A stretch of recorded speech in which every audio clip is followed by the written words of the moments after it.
महिना आमच्यासाठी अत्यंत महत्वाचा आहे. आजच महानगरपालिकेतर्फे कचरा संकलन करण्यासाठी जवळपास 400 गाड्या आता संध्याकाळी 6 वाजता तो लोकार्पणचा सोहळा अयोध्येनगरीला आहे. कचरा मुक्त हे शहर असलं पाहिजे ही त्याच्या मागची भावना आहे. मी मागे त्यांना अग्निशमन दलाची मोठी गाडी ती 36 मीटर पर्यंत जाईल ती गाडी सुद्धा मी त्यांना दिलेली आहे डीपीसीच्या माध्यमातून. या महिन्यामध्ये आणखी महत्वाचा जो टप्पा आम्ही पार करतोय तो पाण्याचा टप्पा पार करतोय आणि या 15 तारखेपर्यंत या पाण्याची परिस्थिती आता नॉर्मल होईल अशी एक अपेक्षा आहे. पाणी हे पोहोचेल असं एकंदरीत वातावरण आहे. 1 मेला पोहोचणार अशा पद्धतीचं आश्वासन दिलं होतं पण 1 मे पर्यंत पोहोचेल पाणी. पोहोचलं नाही, काही टेक्निकल अडचणी निश्चित त्याच्यात आलेल्या आहेत. आमच्या सर्वांचा प्रयत्न जाणून बुजून नाही तर सर्वांचा प्रयत्न हा प्रामाणिक आहे. यामध्ये स्वतः हायकोर्ट सुद्धा मॉनिटरिंग करत आहे आणि त्यांना सुद्धा या प्रकरणामध्ये मॉनिटरिंग करत असल्यामुळे दरवेळेला आढावा द्यावा लागतो.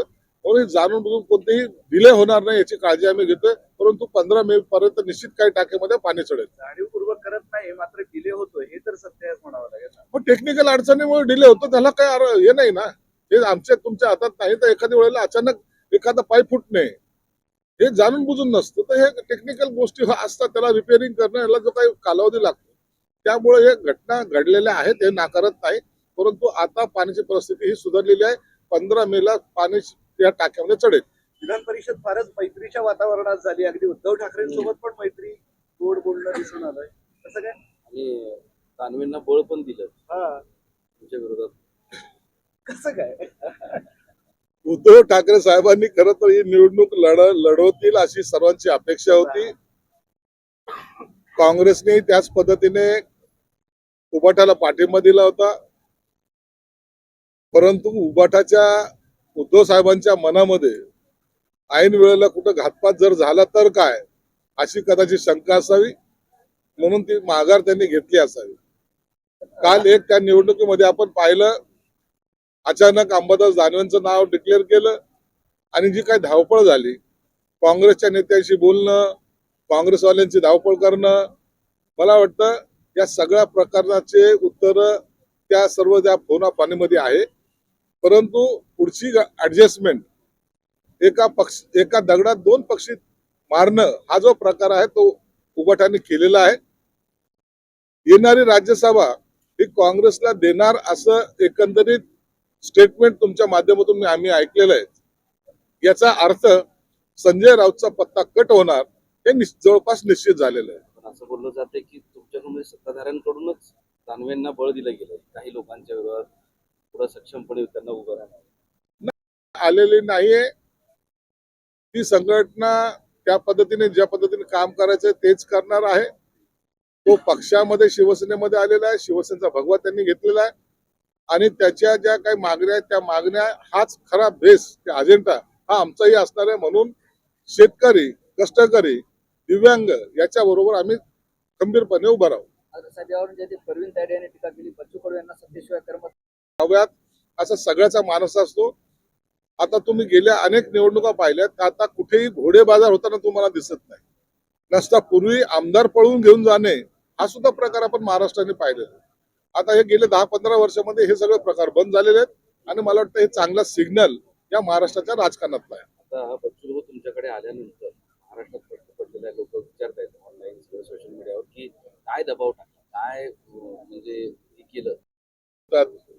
सत्तेसाठी कोणी बाकीचे नाही. तुम्ही लोकांनी काय केलं हे थोडंसं तपासा ना. कशासाठी एखाद्यावर आरोप लावायचा. त्यांनी पक्ष बदलला म्हणजे त्याला करमत नाही आणि तुम्ही काही केलं तर चालतं असं हे दुपट्टी धोरण कधी अवलंबलं नाही पाहिजे. ते अनेक वेळेला अनेक लोक इतर पक्षामध्ये जाणं येणं आपण महाराष्ट्राने पाहिलेलं आहे. राज ठाकरे असं म्हणतात की रिक्षावाल्यांमध्ये मराठी बोलणार नाही एवढी हिंमत कुठून येते. महाराष्ट्रातल्या राजकीय नेत्यांनी महाराष्ट्राचं वाटोळं केलं.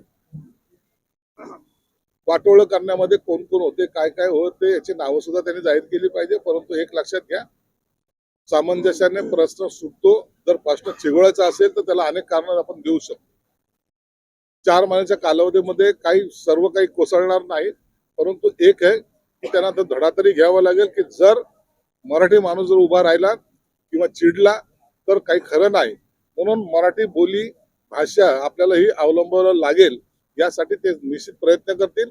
हे महाराष्ट्र हा मराठी माणसाचा हा सगळा स्वाभिमान कुठेही आम्ही पायदळी कुणाला तोडू देणार नाही, एवढं मात्र खरं. महाराष्ट्राचे एक मंत्री आहे मंगलप्रभात तोडा, त्यांनी असं एक विधान केलंय असं राज ठाकरेंचं म्हणणं आहे की कॅश फक्त जैन लोकांसाठी देईल. इतकी हिंमत होतेच कशी असा सवाल राज ठाकरे करताय मंत्र्यांना बोलायला.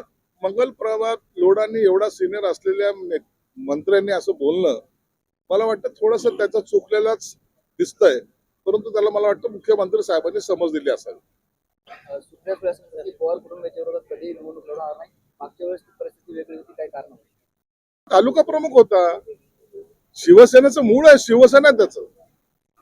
आणि म्हणून मग आता त्या पुन्हा जर स्वग्रही आलेला आहे, शिवसेनेत आलेला आहे, त्याच्या आक्रमकतेचा, त्याच्या अनेक त्याच्या जे काही योजना आहेत, दिव्यांगासारखे असेल, शेतकऱ्याचा प्रश्न असेल, त्यासाठी तो नेहमी आक्रमक राहिलेला आहे, लढत राहिलेला आहे. असे लढवय्ये लोक शिवसेनेत हवेत आणि ते असायला पाहिजे.